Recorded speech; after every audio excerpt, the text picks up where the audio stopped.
السلام عليكم ورحمة الله وبركاته. مساء الخير، أتمنى أن تكونوا بخير وعافية، وأرجو الله أن تكونوا على أحسن حال وخير مآل. أمس قرأنا السوال الثالثة والرابعة، واليوم سنقرأ السوال الخامس. فالسوال الخامس يسأله سائل: ما هو النظام السياسي المتبع في بلدك؟ فالنظام هي قواعد معينة تتبع.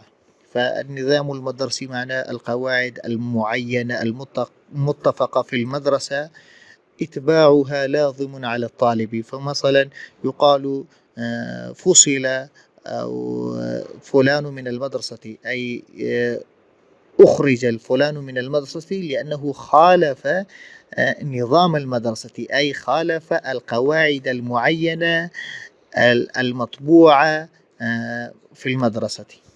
فالنظام معناه قواعد معينة، والسياسة معناه تولي أمور الشعب وتيسير أعماله الداخلية والخارجية وتدبير شؤونها. فصار معناه: ما هو النظام السياسي المتبع في بلدك؟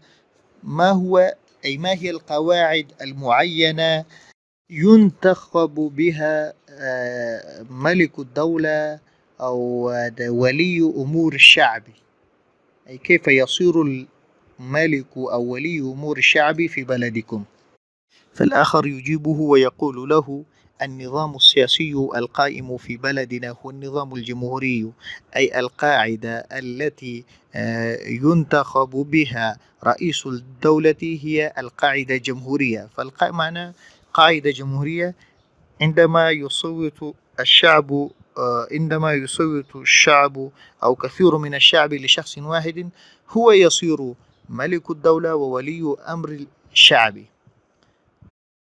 تدريب: استخرج ما جد من الكلمات وكون منها جملا قصيرة مغايرة لما سبق. تدريب معناه تمرين.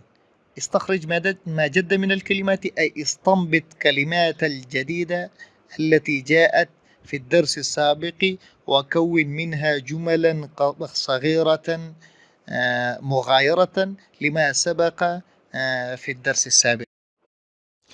تعارف للمتقدمين.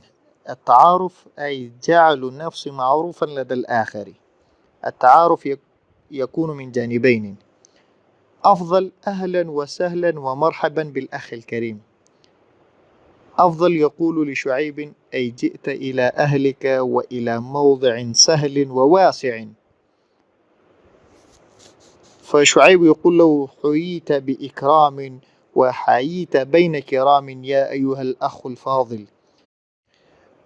حييت بإكرام وحييت بين كرام، هذه جملة دعائية، أي نسأل الله أن تقضي حياتك بالكرامة وبالعزة، وأن تعيش بين الناس لهم عزة والكرامة في المعشرة. يا أيها الأخ الفاضل. الفاضل معناه المكرم. يطيب لي أن أتعرف على اسمك، أي يعجبني أو أحب أن أتعرف أن أعرف اسمك، فهل لي ذلك؟ فهل يمكن ذلك؟ شعيب يجيبه: لما لا يا أخي، اسمي شعيب. أفضل يقول له: أنعم وأكرم بهذا الاسم، أي تنعم وتكرم بهذا الاسم. فمعنى بعض الناس يستعملون اسم غيره ويقول: أنا ابن فلان أو أنا صديق فلان، كي الناس يعزوه أو يكرموه.